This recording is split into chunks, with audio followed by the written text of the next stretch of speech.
Et mon téléphone. Ok.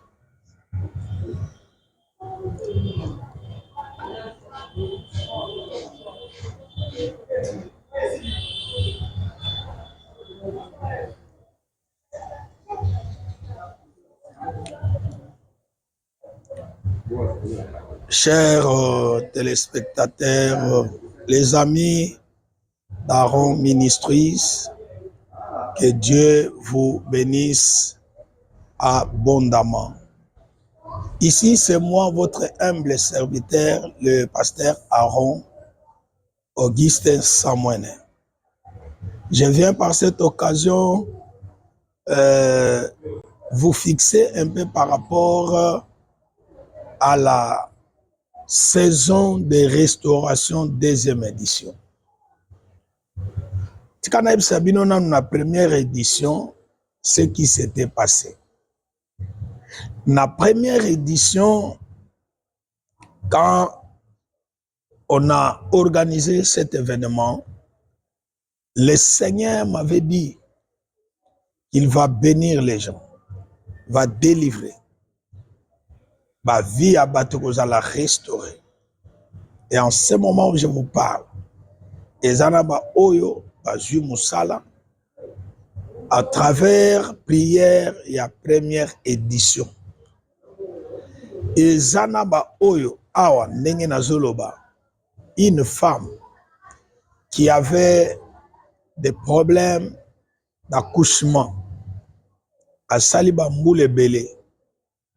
Mais au travers, il y a prière, il y a saison, il y a Liboso, à Jumabota. Il y a encore un frère qui avait des problèmes, des phénomènes, il y a masturbation. Il ne savait pas comment il peut abandonner cela. Il a souffert longtemps et il plairait à tout moment. Dans la conscience naïe et sala, il se disait, je suis en train de vieillir. Je finirai comment avec ce phénomène? Mais au travers la première saison, Dieu l'a délivré complètement. Aujourd'hui, il se vit libre.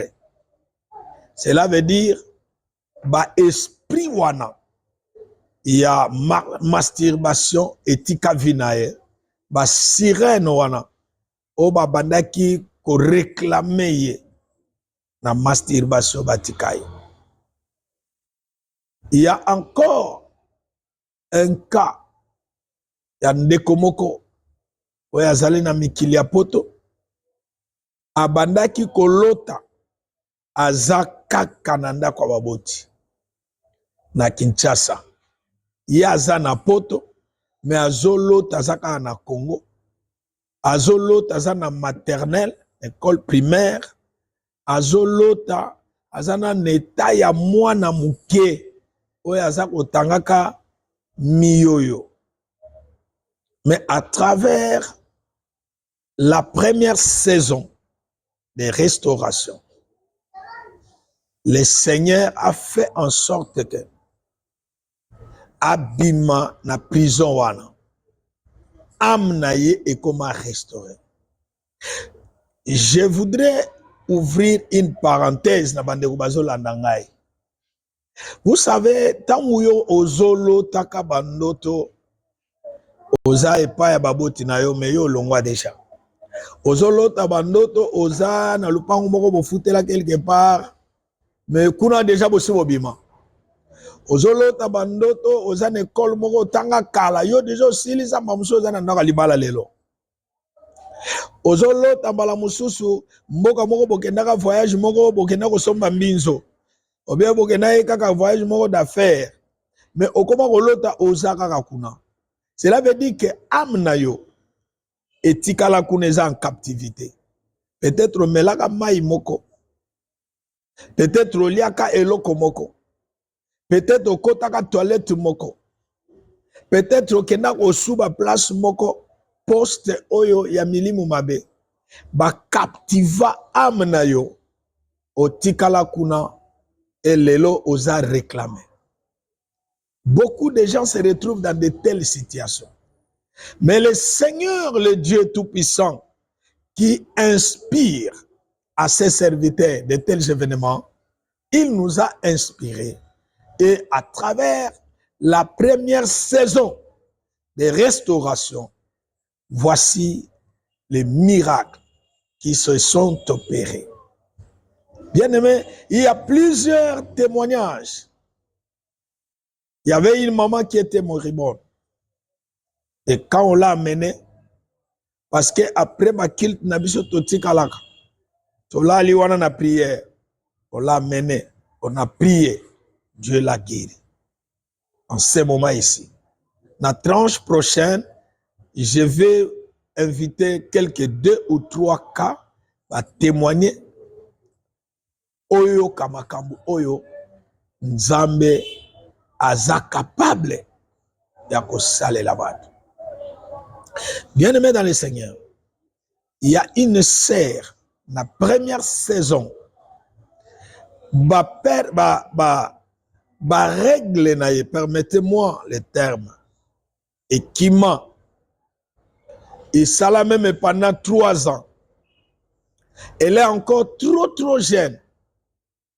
Ce qu'on quarantaine, on pouvait imaginer que Mbalamususu est à ménopause précoce. Mais la sœur avait encore une 20aine d'années. Ba règle et limoi. Et à assuster. Par contre, à vivre ba tourment, il y a ba phénomène femme et mari de nuit. Mobali moko ya butu ayela komo ya tina moi. Même na moi soka linga sieste muke boy moi pongia muke kaka yibiye. Azolo taka mari de nuit. Akomo lo takaka bamso azana maternité azobota. Et ayebisinga papa na koyoka susu soni tetika na yebisayo na komomo na ba perte blanche moko na ebite na lo ba perte blanche, perte chocolat, perte noire, na bengango tufina po ezo changer ba forme. Nazo kwa suku identifier yango te. Na première saison de restauration, to landela et na prière. Aujourd'hui, makambo wana esili ba perte blanche et kati restauration et koti et a benginga alobi papa règle nanga ezongi. Voici une liste de choses que le Seigneur est en train de faire à travers de ses serviteurs. Raison pour laquelle je reviens encore vers toi qui me suis. Oyo malamusus ozana nanda. Mais ozana ba problème. Hein? Satana akangi makolo na yo.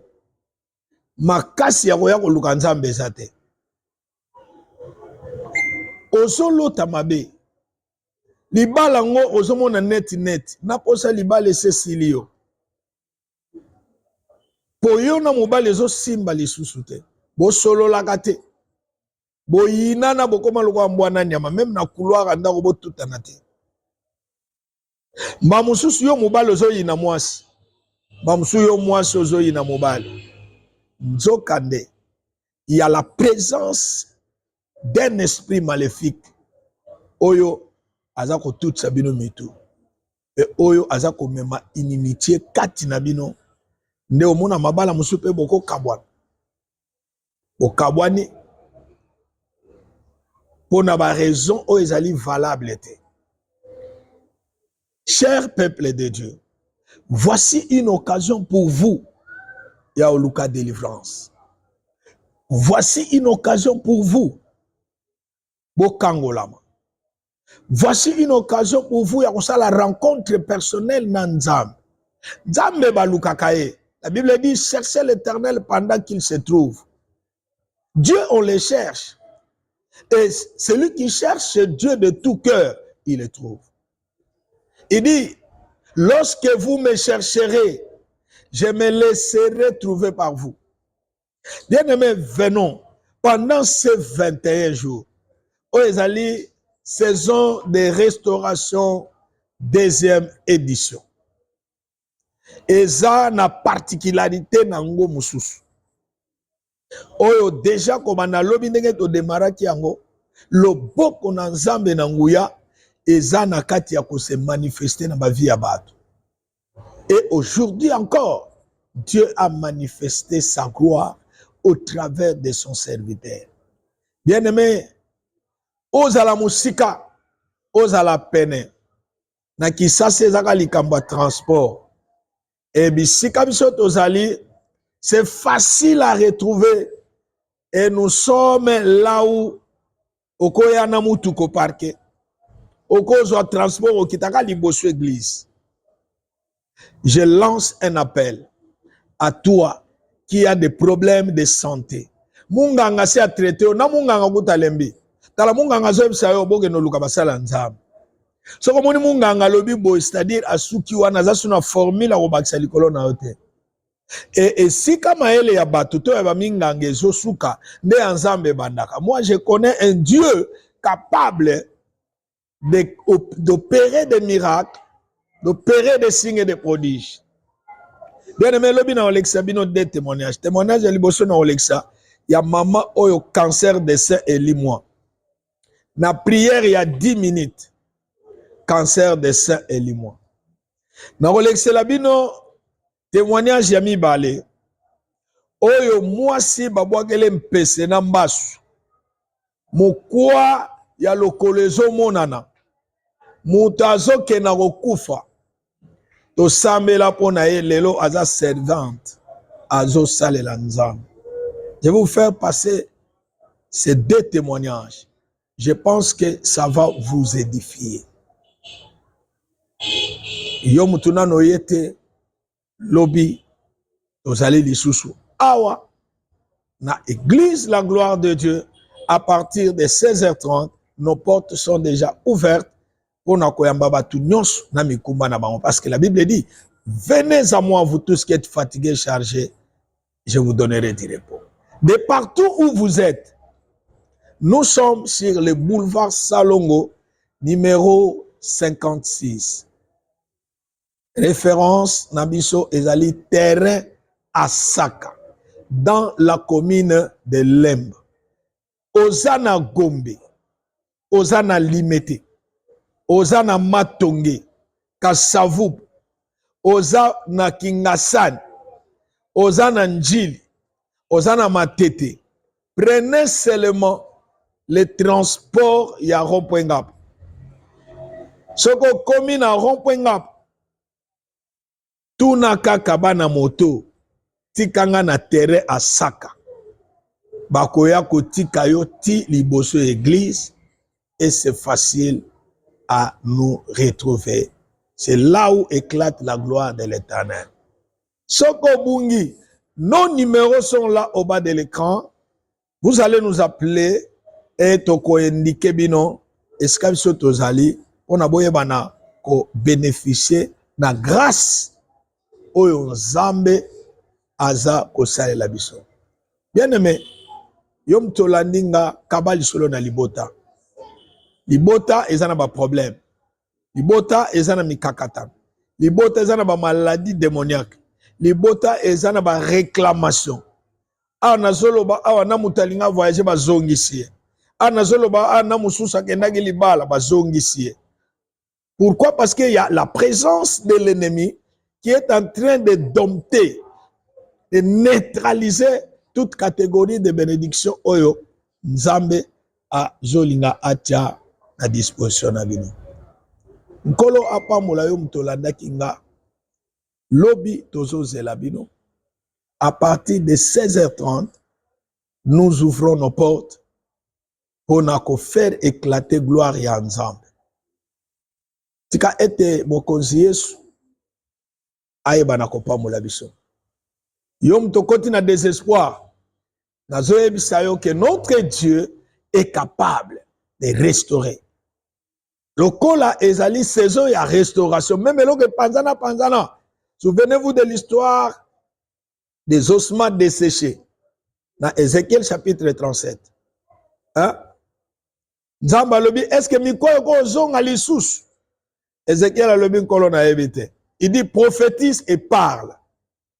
Lorsqu'il a commencé à prophétiser, mouvement makele le salami, mikwa esangana, et botan tsuni, batu batelema, bazonga na bomoy.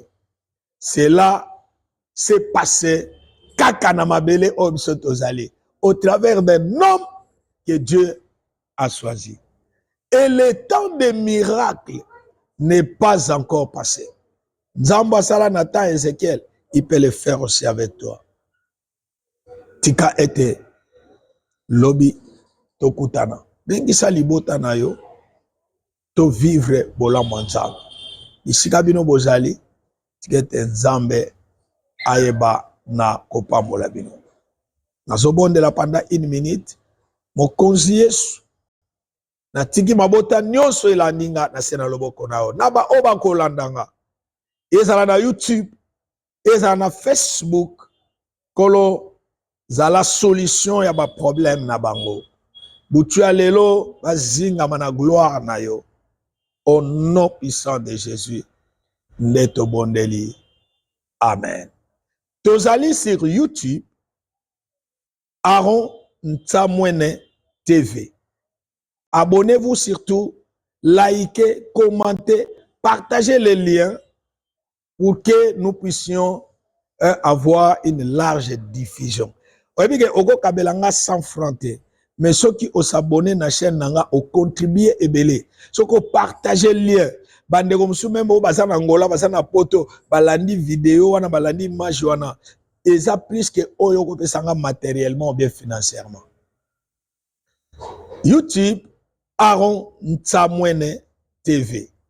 Et puis dans Facebook page nabiso ezali Aaron avec 2A, Aaron Ministries. Aaron Ministries. Voilà les deux espaces oyo tozo sa elanza menanzela ya media tika ete o s'abonner chaîne oyo ekoma yayo. Pourquoi pas lobby okoma pe partenaire ndenge tozo lobawa tozo bundana na ba matériel. Ba matériel tozo sa ela ezo cadre penza na YouTube te. Na moni azo komela kaka biso matériel, image. Ba mususu yo pe ndenge ozo landa wana, tu as une caméra qui ne fait absolument rien. Tu peux nous les envoyer. Ozana trépied, ozana eloko songolo obako osaile lango pona YouTube. Et kozala lipamboli pona biso, et soke komeli biso, Nzambe a kozangate opambola bino. Na micro, c'est votre humble serviteur, le pasteur Aaron Auguste Ntamwene. Si ma caméra, tozalaki nandeko na biso Guy Kambeya. Tika Nzambe apambola bino. Bye, ciao.